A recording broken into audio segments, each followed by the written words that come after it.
नमस्कार, मी रोहित चंद्रकांत गायकवाड, देवा ग्रुप चित्रपट संघटना महाराष्ट्र राज्य अध्यक्ष। आज आम्ही एक नवीन कॉन्सेप्ट घेऊन आलो आहोत, ते म्हणजे सभासद नोंदणी। तर सभासद नोंदणी काय आहे तर सिनेसृष्टीतल्या, मला असं वाटतं चित्रपटसृष्टीतल्या प्रत्येकाला, एक कलाकाराला सुवर्णसंधी आहे। सुवर्णसंधी आणि एक नवीन प्लॅटफॉर्म आहे की जिथे तो त्याच्या हक्काने तो काम करू शकतो आणि तो पैसे कमवू शकतो। तर ते काय आहे तर मी तुम्हाला ते थोडक्यामध्ये त्याची माहिती देतो की सभासद नोंदणी चित्रपटसृष्टीतल्या प्रत्येक कलाकारासाठी, दिग्दर्शकासाठी आणि निर्मात्यांसाठी, आणि मग तो स्पॉट दादा असू दे किंवा मग कॉस्ट्यूम दादा असू दे किंवा मेकअप दादा असू दे, ती प्रत्येकासाठी ती सभासद नोंदणी आहे। आणि ही सभासद नोंदणी अतिशय सोप्या पद्धतीने तुम्ही करू शकता, ऑनलाईन आहे।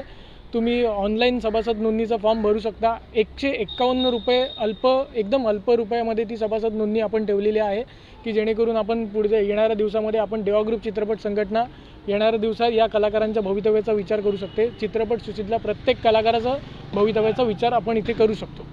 तर काय आहे आता नेमकं मी तुम्हाला एक क्लिअर करतो की बऱ्याच सेटवर मला असं वाटतं की काही असे अपघात घडले जातात की वयस्कर म्हणा किंवा स्पॉट दादा म्हणा किंवा मग अजून कोणी जे कलाकार आहेत त्यांच्या बाबतीमध्ये जे आजारीमध्येच पडतात, मला असं वाटतं रात्रभर शूट करून, तर तो जो निर्माता असतो किंवा ते जो प्रोडक्शन असतं ना, ते त्यांच्याकडे लक्ष देत नाही आणि ते तुमची जबाबदारी तुम्ही बघा, तुम्ही तिकडे हॉस्पिटलला काय करायचं तिकडे करा असं बोलून ते मोकळे होतात। तर देवा ग्रुप चित्रपट संघटना येणाऱ्या दिवसामध्ये, भविष्यामध्ये हे सगळे प्रॉब्लेम्स दूर करणार आहे की म्हणजे मग तो मिळणारा, मला असं वाटतं त्यांना विमा असू दे किंवा मग कोणाला काही सेटवरती काही दुखापत झाली तर त्यांच्यासाठी असलेली योजना असू दे, किंवा मग कलाकाराची जिथे जिथे फसवणूक होणार आहे तिथे देवा ग्रुप चित्रपट संघटना आणि देवा ग्रुप चित्रपट संघटनेचे हे सगळे पदाधिकारी, ठाणे जिल्हा असू दे, पालघर जिल्हा असू दे, प्रत्येक जिल्ह्याचा पदाधिकारी आमचा तिकडे उभा राहणार आणि त्या प्रकरणाला आळा घालणार।